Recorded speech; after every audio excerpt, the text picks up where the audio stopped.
Okay, we're excited to be able to interview Ed Skinner today about his history in politics. And Ed, you know, you've been kind of a Central Iowa resident your entire life, is that right? I was raised within 7 miles of where we sit here. We're in Altoona in my office at the present time, and the farthest I ever got away is going to Drake University. So, yes, that's where I've lived. Lots of times I ask people how they got interested in politics because they all seem to share some type of time period where it just kind of came to them that they really wanted to get involved. Was there a time when you just thought, I'm kind of interested in politics, I'd like to get more involved in that area?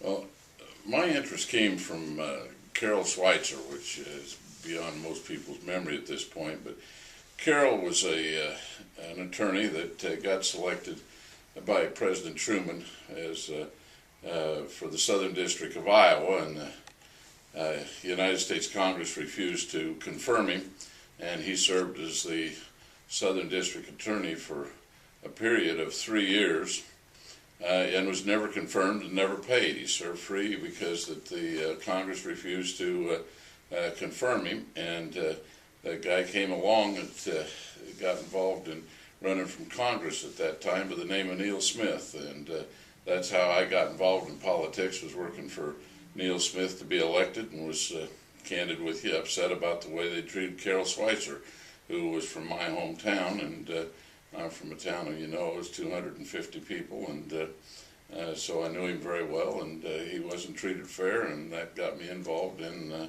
a Democrat Party, which I felt was better fit to take care of the people than the Republican Party. Neil ran for the first time back in 1956. Did you help him with his first campaign or the first successful one? No, I was not eligible to vote in his first campaign because I was only 20 years old and you had to be 21 at that time. But yes, I was involved in his campaign. A guy by the name of Virgil Howard, and I put up signs all over the county for him. And how did your involvement proceed from there? Did you get involved in the 1960 presidential election at all? Or? Yes, I stayed very heavily involved and had Neil Smith as a mentor, because he kind of took a fancy to seeing that I walked the straight line, and so I was involved in his campaigns and anything that was connected with it or that he got involved with and caused me to be involved with. Yes, that's correct. Did you start to get involved in the party as well at that time? Yes, I run for precinct committee man when I was 21 years old, and was successful and elected. And at that point in time, you could vote proxies, and so when I'd go to the county convention, I would actually represent 5 different precincts and would vote their delegates. Did you get involved at the national level with any of the conventions? The answer to your question is no, I didn't. Even at the time when I served as treasurer of the party, I didn't go to I've never been to a national convention, and candid with you, really never had a desire to. I was involved in campaigns of people that wanted to go, that we were successful in getting elected to as delegates, but I never had a desire to go myself. Now, you just mentioned that you were a county officer as a treasurer, and that wasn't the only position you held as a county officer. What other kind of county party positions did you have? Well, within Polk County, I was involved in the county central committee for a period of probably 1966, which was when we had, that's where we went through the one man, one vote that resulted in having sub-districts within Polk County. And at that time, I didn't serve as any office in the Central Committee, but was very involved in the Central Committee, and with individuals of Art Hedberg and that group, which actually was spearheaded by, of course, by Lex Hawkins. And Lex Hawkins was kind of my idol, because Lex was such a charismatic individual, and carried the party through that period of time, and was the individual that you really listened to. We're going to do this, and this is how we're going to get it done. You cats better get at it, and that was one of his phrases. When he was state party chair? He was state party chair, correct, but candid with you, his base was Polk County, and he developed the group of us that were the youngins at that time, that we went door to door and got into the door-to-door campaign, and of course that was the one-on-one campaign, which yet you go through the Obama campaign. That's what they did, was that they went after their votes on a one-to-one basis, and it's still the best politics today. There's no better way to get a vote than there is to talk to people one-on-one.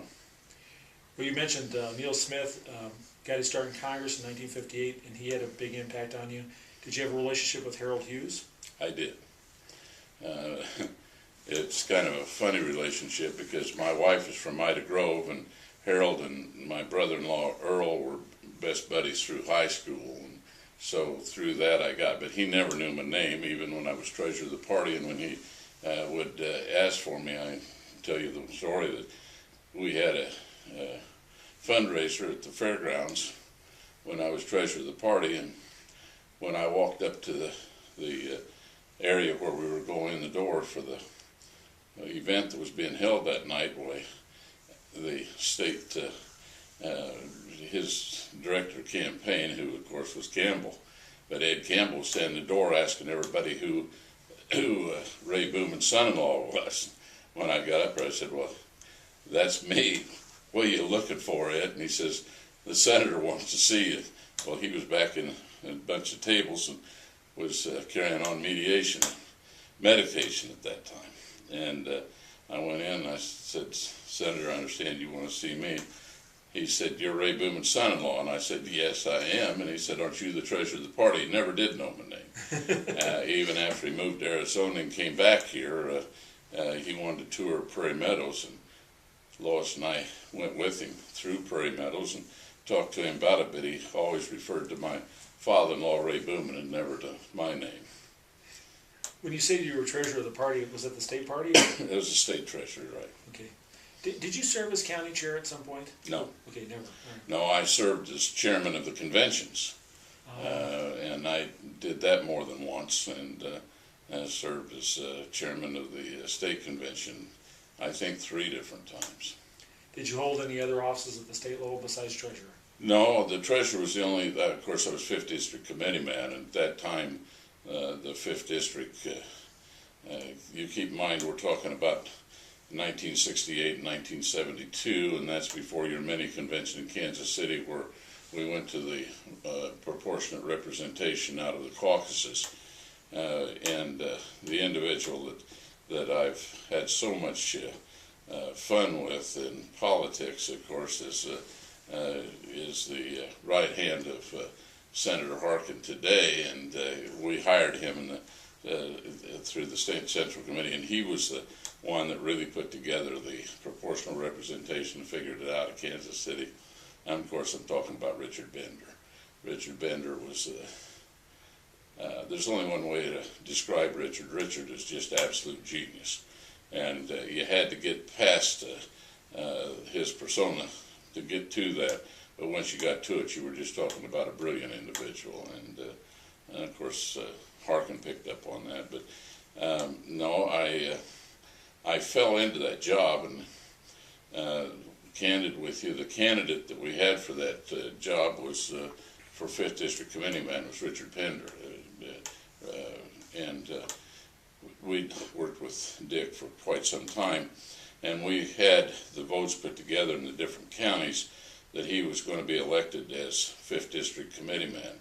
And if you remember the story, on Christmas Eve, he and Red Brandon were pheasant hunting out in western Iowa. And he shot a pheasant, went down the ditch to get the pheasant, and fell over with a heart attack. And so we came back in January, after his funeral, the question came up, well, who's going to run? And candid with you, at that time, Soapy Owens and the United Auto Workers were really the _1 labor group of politics in the state, and they got together with the AFL-CIO, and the next thing I knew, they called me for a meeting, and when I went in the room, Jim Wingard was there with Tony Delacco, and they said, Ed, you're going to run for 5th District Committee Man. It was never a request. It was just, this is what you're going to do. And that's how I got to be 5th District Committee Man. There was never any plan that I was going to do that. I was still in the legislature at the time, and was representing this district in the House of Representatives. And it was quite an experience. I enjoyed it. Let's talk a little bit about the legislature for a second. You were first elected in 1968. That's correct. Why did you decide to run for the legislature? The seat, that's when the reapportionment went through. I had got acquainted with Harry Smith, the attorney out of Sioux City, who was really the reapportionment expert, and I got acquainted with the plaintiffs in that lawsuit.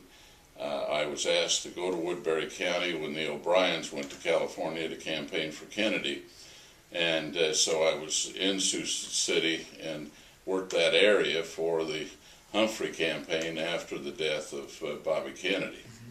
And out of that, I got well acquainted with Jim Wingert. In fact, Jim and I worked together in Sioux City, and really it was his home base. But I thought the world of Jim. He and his wife and my wife and I spent many nights together working on politics and working through the labor unions, and that was the area that I got involved in. So I was stayed with that, and one man, one vote really became something that I was very interested in. And Harry Smith was a remarkable Democrat as well from Sioux City, right? He was a fabulous individual, fun to work with, a wild man from the word go, but he got things done. So, when you ran for the legislature in 1968, was it an open seat? No. The seat that I run for, there were 3 of us: Jim Maloney, Norm Jesse, and Ed Skinner. And we had a meeting, and you had to appreciate Norm Jesse because he was such a practical individual. He said, look, he says, Jim, you can run from the south side. He said, I can move and run over here. I got a house that I can run from the North Des Moines. He says, Ed can't move, so let's let Ed have it. So they conceded it to me out of the basis that all 3 of us could win, which we did. That's true. And of course, that's Norm Jesse. Now, if you remember, what happened was that Norm's seat went to convention, and he won by 1 vote. But that was typical of Norm. Of course, Norm's family and Norm and his friend Dan Johnson are people that I respected, admired, and candid with you, cared about. Did you have a Republican opponent when you ran in '68? Oh yes. Farm Bureau put up 25,000 against me by the time that they got through with it, and I had 2,500. So it was, and keep in mind that my opponent at that time was Ralph Mathis out of Elkhart. And if you remember the rest of the story, Ralph Mathis became the campaign for my daughter. So Ralph and I became close friends out of that, but yes, I had an opponent. Now, the state that year went for Nixon, right? That's correct. That didn't seem to have an impact in any of the 3 districts you were talking about. Those were all pretty solid Democratic districts. 2 of them were solid. The other one, I keep in mind, when I run that race, I had Dick Penniger.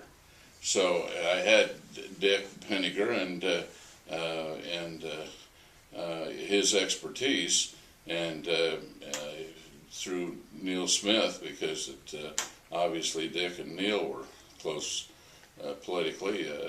I had tremendous support and told what to do, and the type of thing that the cards that we used, and what you call the cowboy cards and so forth. The one that we would use in rural Polk County was considerably different than the one that I would use in Des Moines and in the east side districts that I had on the east side of Des Moines. In there, I'd identify simply with the fire department, the city employees, and labor, and city government.